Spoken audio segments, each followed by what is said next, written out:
আসসালামু আলাইকুম। আজকে আমি কালা ভুনা তৈরি করব। একদম অথেন্টিক উপায়ে করার চেষ্টা করেছি।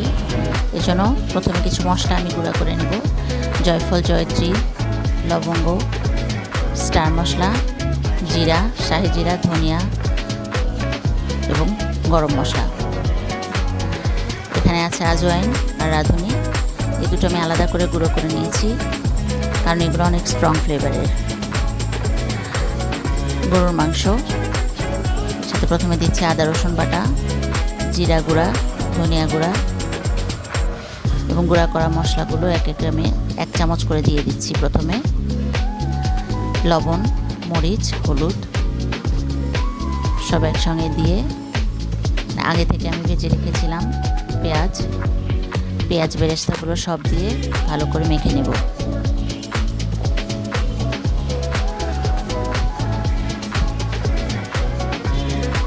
বেরেস্তা করা তেলটা দিয়ে দিলাম। পেঁয়াজ ভেজে যে তেলটা বেরিয়েছিল সেই তেলটা দিয়ে দিলাম এর মাঝে। সাথে কিছুটা সরিষার তেলও আপনারা দিয়ে দিতে পারেন। ভালো করে মেখে আমি আধা ঘন্টার মতো রেখে দেব।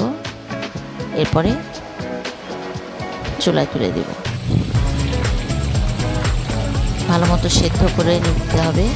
সেদ্ধ করার সময় একটু কখন নেড়ে দিতে হবে, যেহেতু মশলার পরিমাণটা একটু বেশি থাকে, নিচে যেন ধরে না যায় খেয়াল রাখতে হবে। আমি একটু করে ঢাকছি আর কষাই নিচ্ছি। কষাতেই রঙটা চেঞ্জ হয়ে যাবে। আপনারা মাংসের পরিমাণ অনুযায়ী গুঁড়ো মশলাগুলো দিবেন। এখানে আমি 2 কেজির মতো মাংস নিয়েছি, এই জন্য আমি 2 চামচ করে গুঁড়া মশলা দিয়েছি। বিভিন্ন মশলার যে গুঁড়াটা ছিল সেগুলো, কিন্তু আজওয়াইন আর রাঁধুনি গুঁড়াটা আমি 1 চা চামচ দিয়েছি, কারণ আগেই বলেছি এটা অনেক স্ট্রং ফ্লেভারের।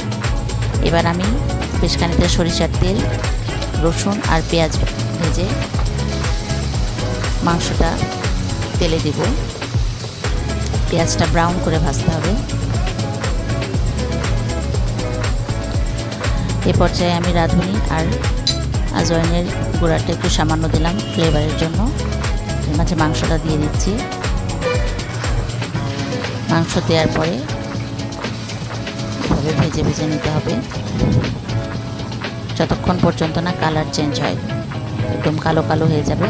নামানোর আগে দিয়ে কিউব করা পেঁয়াজ দিয়ে আর একটু ভেজে নামিয়ে ফেলবো। দারুণ মজাদার কালা ভুনা।